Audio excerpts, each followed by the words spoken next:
Hello and welcome to Adult Seeking Knowledge. My name is Neisha Rogers, and today I'm going to talk to you about Parenting 101.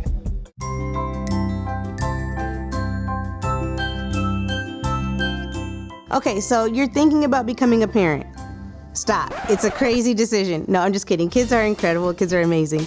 But no, seriously, I think when I think about parenting for myself, I think about the idea that it's one of those things where it's to kind of learn as you go process. So what I'm saying today is not just like law. It's different for everybody. So if you're thinking about being a parent, just know that. Go easy on yourself because there's no real right way or wrong way to be a parent, good or bad, because it's troubleshooting as you're doing it. So when I became a parent, I got some really sound advice from a preacher I heard once say that he parents based off of what he called the 3 F's. The 3 F's are being firm, being fair, and being fun. Okay, let's start with the first one, being firm. You have to kind of learn how to have a balance between being your child's friend and being your child's parent. You have to learn how to find the moments within that to stand your ground and to remind them that you are still in charge, that you have their best interests at heart, and that you are ultimately there to still protect them.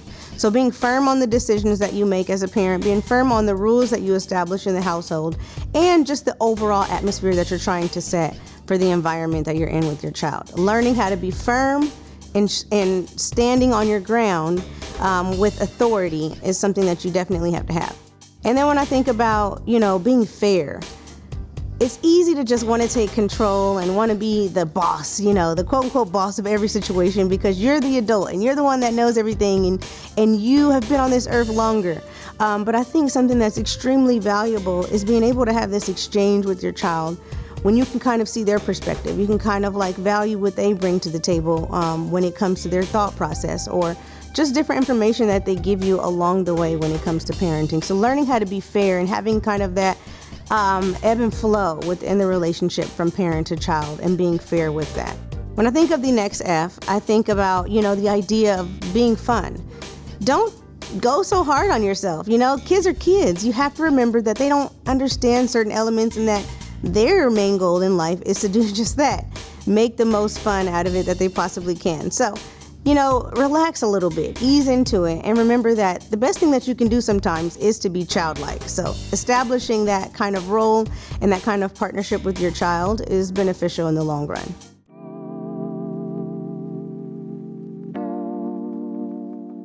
So when it comes to deciding whether or not to punish or discipline your children, I would always say this first.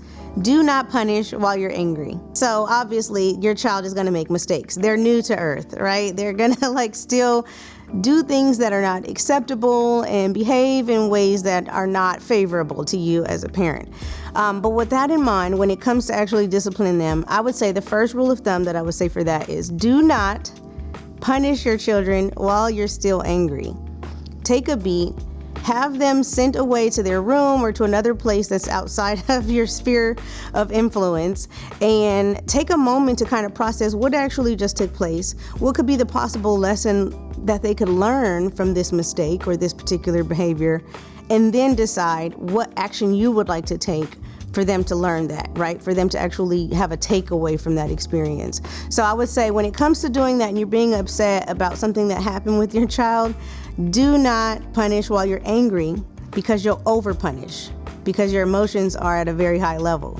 So wait until you can calm yourself down, bring yourself down, and figure out what is it that you actually want them to do in order for the behavior to change. Not how can you just be spiteful or want to get back at them in the moment because you're going to over-punish them. So yeah, calm down, think about what you want to do, and do not punish while you're still angry because you'll over-punish.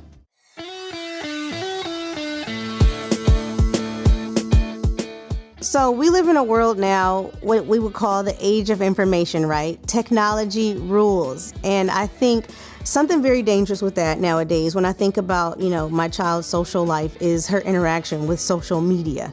I think it can be beneficial in some ways, but it could also be dangerous. So kind of learning how to meter that and be in control while they're still young, while they're still at an adolescent age, and maybe even teenager age, monitoring what is it that they're intaking when it comes to the type of like content they're consuming, the people they're hanging around with. And that all goes into play with your psychological development and your sociological development. Who are you hanging around is essentially who you become. So I think that's important to kind of monitor that and to make sure that your child is around friends who are like-minded in a positive sense, who are goal-oriented and things of that nature, but at the same time valuing how they feel about what they're doing and who they're hanging around is important. I know there's a culture in the Black community where children growing up before me, our generations before us, the children didn't have a voice, so to speak. We would hear from our parents like, be quiet, grown folks are talking. And so what I've been able to do with that is kind of change that, because I do feel like my daughter has something to add and that she does have value with her emotions and she does have a voice, essentially. And so giving some margin for your children to kind of like be able to speak and express how they feel about something is very important, because when they feel heard from you, they're more prone to also listen to you in the long run. So when it comes to building self-esteem and confidence in your child, the first thing to not do is project, right? To project your own desires and wants for your child and to accept them for who they are as an individual and what they can offer this world. And so one thing I would say to that, to encourage them, is to embrace them. There's so many different types of personalities and characteristics, and you may want your child to come out being the real athletic, cool kid, and they come out being the like nerdy, smart, techie kid. And sometimes, we gotta take the cards that we're dealt with and figure out ways to be positive about how they came out, how they are, what is their traits, what are some of their goals and skills, and help them hone into those. Help them learn how to really, really cultivate them so that they can be the best versions of themselves and not the versions that you want them to be. So when it comes to supporting your child's academics and, their capacity to be able to learn and understand things, I think it's actually very instrumental, especially like in the earlier years. For us, and this is not law, but this is just something that we did. We actually put our child in Montessori, which is just more of an educational program that allows your child more freedom to learn in the ways that they want to learn without the normal confines and the systemic boundaries that you would typically see in a public school. And so I think that helped her to be able to understand different things in different ways, because she has the choice on what it is that she wanted to learn and wanted to do. But then again, that doesn't work for everybody. Some people do operate better when they have, confines and boundaries in which that they can learn. And so learning that as you go, because parenting is a learn as you go process, is extremely important. But also, helping them figure that out, because that's one of life's biggest questions, right? What should I do with my life? And so as they're learning that through the academic system, it's again another opportunity for you to support them and the things that they want to do and the things that they feel like they should do, right? Because that's what it's all about, is learning as you go, even when it comes to your purpose in your life. My mom always kind of raised me with a quote that really sticks with me today. And she says, if you don't know who you are, the world will tell you. And I think I really subscribe to that philosophy, because if you're not sound and if you're not grounded in who you're supposed to be, you can be easily moved and waved by the culture and by society and by people around you, and influenced in even positive ways. I always think it's so interesting when you can be raised, if you have a sibling, two siblings can be raised in the same household with the same rules and the same standards, but come out with totally different experiences in life. And that is simply just because of the different types of people that both of those children hung out with. And I can speak from my perspective too from that, because friends at an early age actually make a great deal on the impact of the trajectory of where your life actually goes. So choosing who to hang around with is important. What is the peer pressure that, they're asking you to engage in? But at the same time, be a teenager. Like, you're gonna make these mistakes. And my mom always said, if I can get away with it, then I got away with it. So when it comes to teaching your children about money, like immediately, like out the womb. Like teach them about money, because financial aspects to life are so important. The earlier, the better, right? You want to get your children to understand the economy, about how to be frugal, and also about how to actually invest. And not in themselves, but ultimately their future.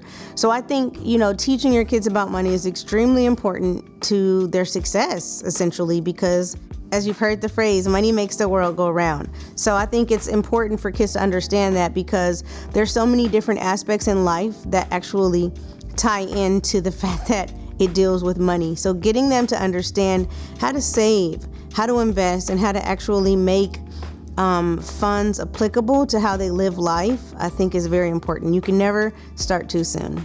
So one of the most difficult things when it comes to parenting that I would say is that it's terrifying, like gut-wrenching terrifying. I can't speak for fathers and men, but for me, it's like one of the most scariest, exhilarating, exciting things you can experience as a human being, because you have so many different emotions all in one little person. You like care for this person so much that you feel like your heart is going to explode.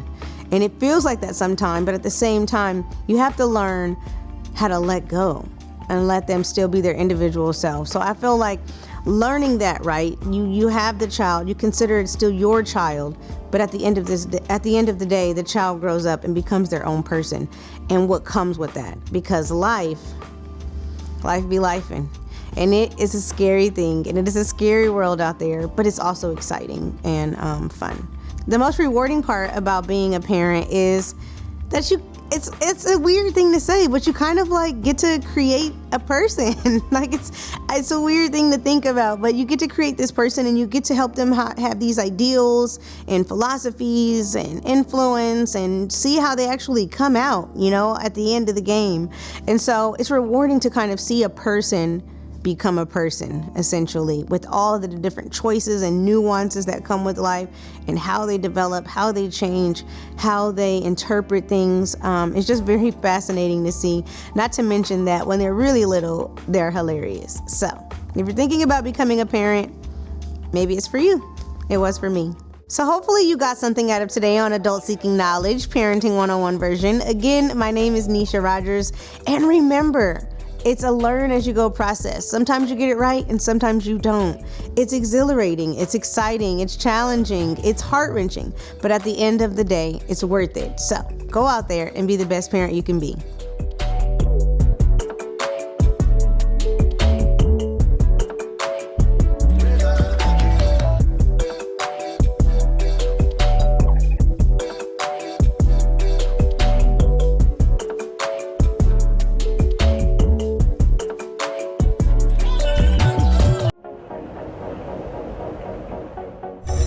Thanks for watching.